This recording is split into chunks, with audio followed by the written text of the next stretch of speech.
VT Bulletin sponsored by Uttam Singh Academy, Rewa. नमस्कार, Vindhya times में आपका स्वागत है और आपके साथ में आशुतोष तिवारी हाजिर है वीटी न्यूज बुलेटिन के साथ। विंध्य और रीवा से जुड़ी हुई कुछ प्रमुख खबरों के साथ पहली खबर की बात करते हैं। रीवा के नौजवान भी सेना में भर्ती होकर बहादुरी से देश की रक्षा करने का हुनर रखते हैं। रीवा सहित विंध्य इलाके से कई ऐसे शहीदों की शहादत के किस्से भी आपने सुने होंगे। पिछले लंबे समय से सेना के जवानों सहित उनके परिजनों की यह मांग थी कि रीवा में आर्मी कैंटीन खोली जाए। लोगों की मांगों को ध्यान में रखते हुए रीवा के आर्मी कैंटीन शुभारंभ कर दिया गया है। डिजाइन रीवा पहला ऐसा जिला बना है, रीवा ऐसा जिला बना है जहां पूरे मध्य भारत में बिना आर्मी कैंट के ही CSD की शुरुआत होगी।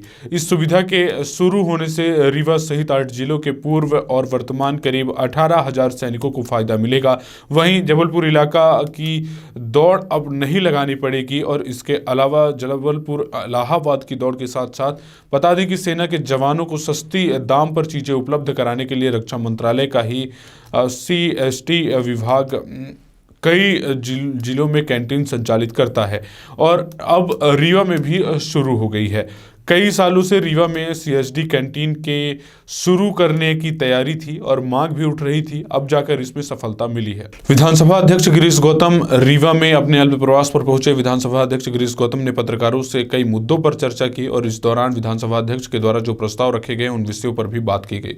विधानसभा अध्यक्ष ने बताया कि रानी कमलापति रेलवे स्टेशन से रीवा के लिए चलने वाली रेवांचल एक्सप्रेस ट्रेन को कमलापति स्टेशन के प्लेटफॉर्म 1 से चलाए जाने का प्रस्ताव विधानसभा अध्यक्ष गिरीश गौतम ने रखा है। इसके अलावा विधानसभा अध्यक्ष ने एक और डुप्लीकेट रेवांचल की मांग की। रीवा से नागपुर ट्रेन को रेगुलर किए जाने की मांग भी रखी गई। विधानसभा अध्यक्ष गिरीश गौतम का कहना है कि जबलपुर ओवरनाइट ट्रेन को रीवा तक लाया जाए, साथ ही रीवा से मुंबई के लिए एक ट्रेन चलाई जाए। रीवा से आनंद विहार दिल्ली जाने वाली ट्रेन को चित्रकूट के रास्ते से होकर जाने की मांग भी रखी गई। विधानसभा अध्यक्ष ने कहा कि आगामी सत्र में प्रश्नकाल को मोड़ने का नवाचार भी किया जाएगा।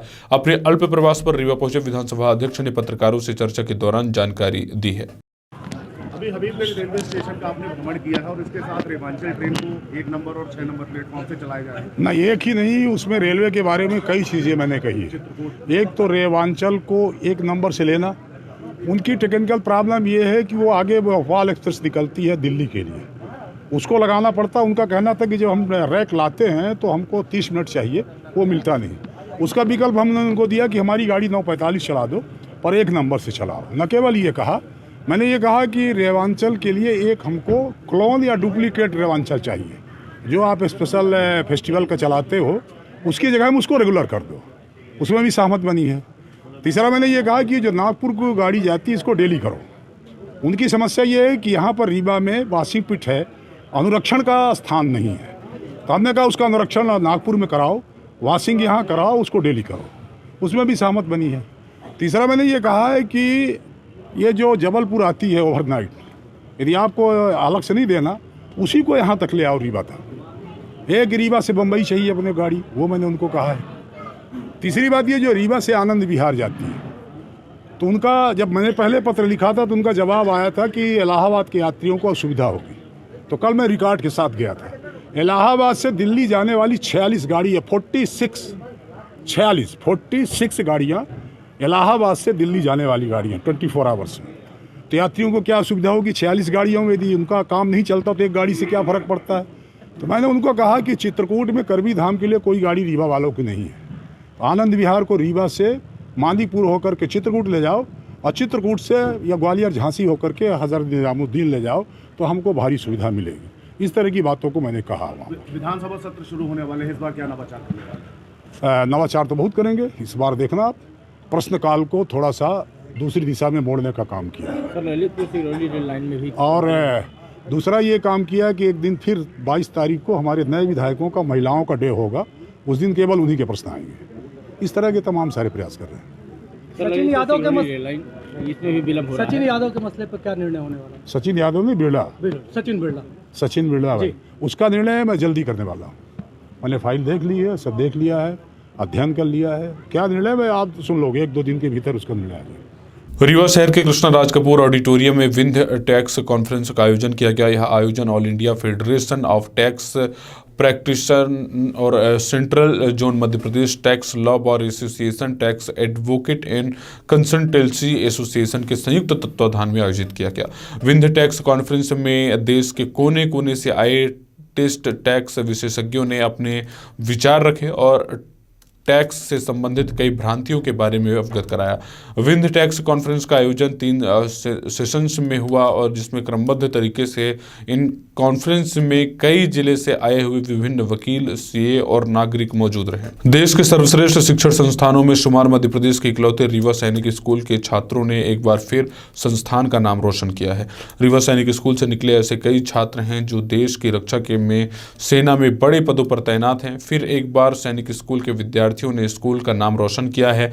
बताया गया है कि बीते दिनों आए रिजल्ट में 24 छात्र एनडीए यानी राष्ट्रीय रक्षा अकादमी व नेवल अकादमी में चयनित होकर स्कूल को गौरवान्वित किया है। सफल हुए 24 छात्रों में 10 छात्र वर्तमान बैच के हैं, वहीं 14 छात्र पूर्व बैचों से पास आउट होकर तैयारी कर रहे थे। सैनिक स्कूल रीवा प्राचार्य कर्नल राजेश बेंदर की माने तो कोर्स नंबर 147 एनडीए व कोर्स नंबर 110 नेवल अकादमी के लिए चयनित हुए हैं। 24 छात्रों का एनडीए की सर्विस सिलेक्शन बोर्ड परीक्षा में चयन हुआ है। कर्नल राजेश बेंदर ने सभी सफल छात्रों को समस्त विद्यालय परिवार की ओर से शुभकामनाएं दी हैं, साथ ही उनके उज्जवल भविष्य की कामना की है। रीवा सैनिक स्कूल के छात्र हर वर्ष की तरह इस वर्ष भी राष्ट्रीय रक्षा अकादमी में चयनित हुए हैं। हर वर्ष रीवा सैनिक स्कूल के मेधावी छात्र सैनिक स्कूल को गौरवान्वित करते हैं। चयनित होने वाले छात्रों में दीपेंद्र कुमार सिंह, क्षितिज उपाध्याय, प्रखर गुप्ता, सागर राज, अशोक पांडे, गौरव शर्मा, कुणाल राजपूत, यशवंत यादव, दुर्गेश कुमार यादव, सुधांशु सिंह, गोवर्धन, अंकुश रावत, यश शर्मा, विवेक जादौन, शिवम सिंह, अनिल कुमार, सुशांत कुमार, आशीष कुमार पटेल, हरेंद्र सिंह, प्रबल परमार, विकास सिंह यादव, अशोक सिंह, विकास सिंह तोमर, मनन पटेल शामिल हैं। चयनित छात्रों को सभी अभी और परीक्षाओं से गुजरना होगा। कर्नल ने बताया कि सभी चयनित छात्रों को परीक्षा के आगे चरणों में अब सर्विस सिलेक्शन बोर्ड में सम्मिलित होना होगा, जो कि कई चरणों में आयोजित की जाएगी, जिसमें मुख्य रूप से कहानी लेखन, ग्रुप डिस्कशन, ग्रुप टास्क, मनोवैज्ञानिक परीक्षण और साक्षात्कार होंगे। सफल छात्रों ने कोरोना काल में अनेक व्यवधानों के होते हुए भी सफलता पाना अत्यंत सराहनीय है।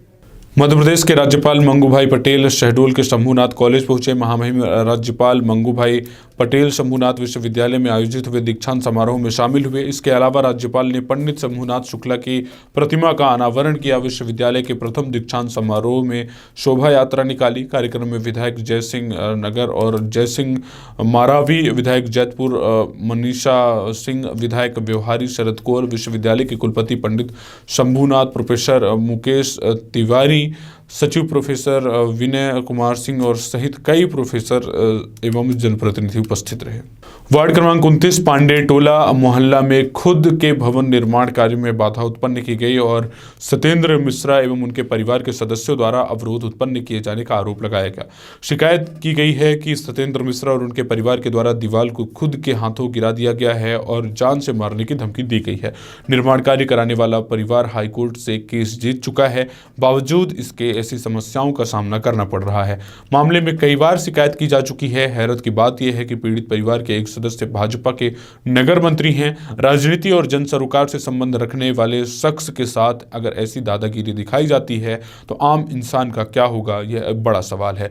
पीड़ित परिवार को डराने की कोशिश की गई है और दीवार गिराते समय गाली गलौज भी की गई है। साथ ही बाउंड्री वॉल का दोबारा निर्माण कराए जाने पर जान से मारने की धमकी दी गई है। पीड़ित परिवार ने मामले में आरोपियों के विरुद्ध विधि सम्मत अपराध पंजीबद्ध करते हुए परिवार को सुरक्षा प्रदान करने की मांग की है। इसके अलावा आरोपियों पर सख्त से सख्त कार्यवाही की मांग भी की जा रही है। तो ये थी आज के बुलेटिन की रीवा और विंध्य से जुड़ी हुई कुछ प्रमुख खबरें। ऐसी तमाम खबरों के लिए आप रोजाना देखते रहें विंध्य टाइम्स। बहुत बहुत धन्यवाद।